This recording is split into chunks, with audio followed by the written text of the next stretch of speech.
Hi guys, I'm back again today with another reaction video, and today we're reacting to OMF, and this is hijab in the Bible. So I don't think I know this, so I was intrigued, or I am intrigued to listen to Uthman Ibn Farooq. I still don't know how to pronounce his name properly, nor I don't know how to read, but yeah, we're gonna hear what he has to say. I'm just very curious where it is found in the Bible. So before we do start, don't forget to subscribe if you haven't already. Click that bell button to get notified whenever I do upload a video. Anyways guys, let's check this out.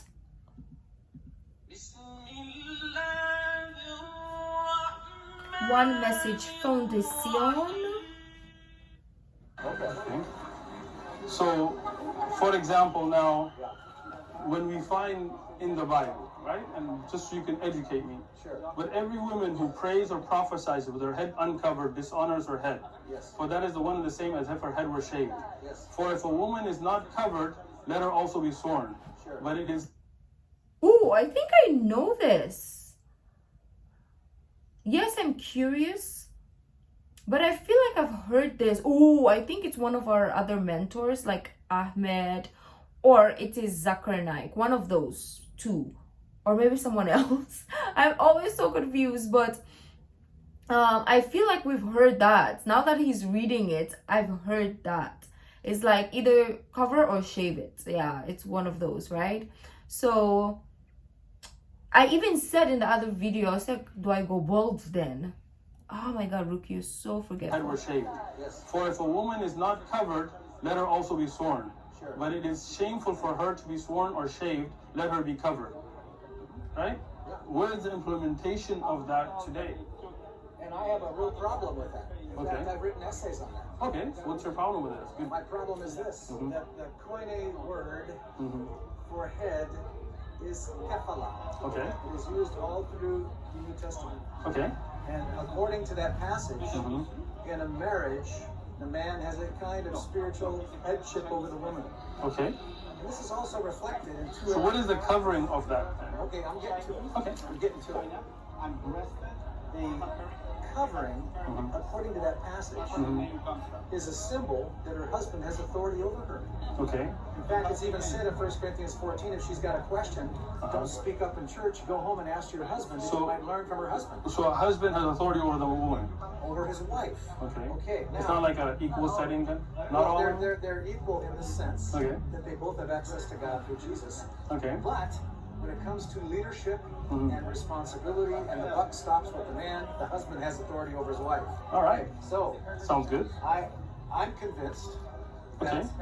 So for a man ought not to cover his head. yes, So this is, you're saying, is not an actual covering. This is the authority. the covering is a symbol of the authority. It says So right a in the man passage- should not have authority over him?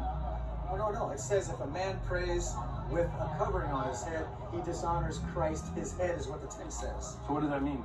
It means, You're saying that covering is not physical, it's an authority. no, I'm saying the covering is a symbol for the So authority. there is a physical covering a woman should wear. Yes, How come women don't wear that here? because they don't take it for seriously. But Ah. Paul also says in the second part of that chapter, The nuns sometimes, yeah. That nowadays they've kind of left it a too. little Yeah. later in that chapter, it says, Yeah. They used to. Yeah, you're right. you know, one of the problems in Corinth was prostitutes and temple prostitutes shaved their heads to prevent lice infestations, and so it's very common to have prostitutes with shaved heads. Gotcha. Okay? Okay. And so God is saying, look, if I gave women their long hair Right. as a covering, Okay. because a woman, she has a natural veil. It says, Paul says her hair is her natural veil, Okay. because a woman reflects God's glory in ways a man does not. Okay. In fact, it says in that I know my same mouth chapter, was the woman is the open. glory. My mouth was open for the longest time because I'm trying to like get to the point, right? I'm trying to get his point, or get both of them their point, right? At this point, there's so many points right now, but I can find it. So I'm trying to be like patient and understand. I kind of like get where both sides are coming from. Like I get the point of Mr. Uthman and our man in a cowboy hat right now, like I see what they're trying to say, but I don't see where they come together yet. Okay, yet. A man does not. Okay. In fact, it says in that same chapter, a woman is the glory of the man. Right. But man is the glory of God. It says that in that same chapter. Right. So a man is not from woman, but woman from man. Nor was man created for woman, but woman for man. For this reason, the woman ought to have a symbol of authority on her head because of the angels. Okay, quick. Right. Oh. Angels are very sensitive to divine order. Okay. And so, according to Paul, there's 3 theological reasons for a woman to have a covering. Okay. Number 1, source of her creation was Adam's body. Okay. Number 2, Is that in the Bible? yes. Can you show it? Yeah, Genesis 2. Genesis 2. I just like to learn. Yeah, it says in Genesis 2 that the man was put to sleep. The three sources for or reasons for covering that you were mentioning. Number 1, Can I see it in the Genesis? yeah, the source of the woman's body is the man's body. Gotcha. She was taken from his side, his rib, and in being taken from his rib, There's Genesis. she was created second. So it says, and the Lord caused a deep sleep to fall on Adam, and he slept, and he took one of his ribs and closed up the flesh in its place. Then the rib which the Lord God had taken from the man, he made into a woman. Okay, it's all there. But I mean, the covering is not mentioned here, right? Well, here's the point. Okay. Here's the point. Right. 3 theological reasons for the woman's head cover. But that's not in. I mean, the 3 listed as 3 reasons are not in the Bible, 1 right? Corinthians 11, or you just turned to Oh, but it only gave one reason, well, which no, it was. says 3. Okay, let's take a look at it. Yeah, there's 3. 3 Okay. reasons right there. So, but every woman. Go ahead. Here's the 3 reasons. Okay. Number 1, she is the image and glory of the man. The man is the image and glory of God. Okay. Number 2, the woman does not. For man does not originate from woman, but woman from man. The first Okay. woman was from a man. Right. Okay. I'm with you.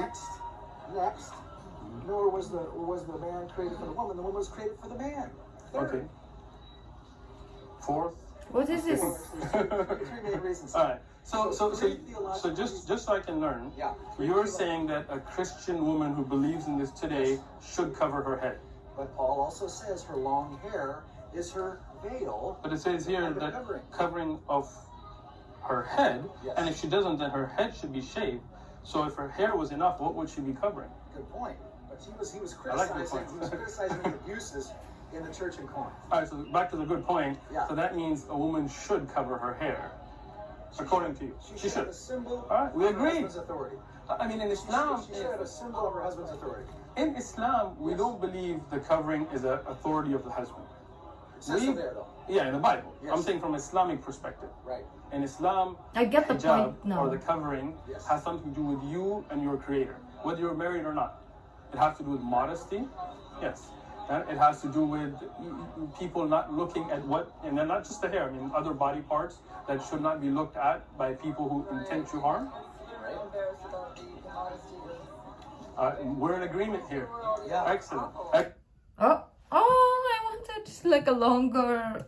I always say that. Like I wish it was longer because every time that I'm watching this, I just literally forget that I'm doing a reaction. I should be reacting, not just sitting here watching and being super drawn. Like yes, I should be super intrigued and drawn into the message, but I also should react to it. Is that the purpose of this whole shebangles, right? But the main point is I finally got both sides' point. Okay, the point of Mr. Cowboy was the veil is like men authority over women, which he interpreted it in his own way. It doesn't say factually in the Bible. He just translated it that way, or people translated it that way. And then Mr. Mentor also gave us facts or verses that shows that we as humans, or I mean women, should. So I get now both sides what they're arguing about, and I do get the whole what's this title of the story, right? I mean, sorry, the title of our video, which is hijab in the Bible, which I didn't, maybe I did know, but we don't really like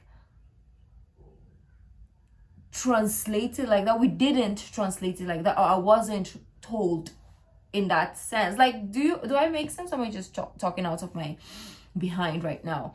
Like, when we were brought up, it wasn't something that was really taught. Like, it didn't say, oh, look at this, you're a girl, you should cover up and blah blah blah. It wasn't really thought like that. It was just read, but it wasn't thought to us. Like, okay, this is what this verse is talking about, or this is what the verse reads, but it wasn't explained in a way that we should, right? So I hope I made sense. But anyways, if you like this video, don't forget to give this video a thumbs up, subscribe if you haven't already. I'll see you in the next video. Bye.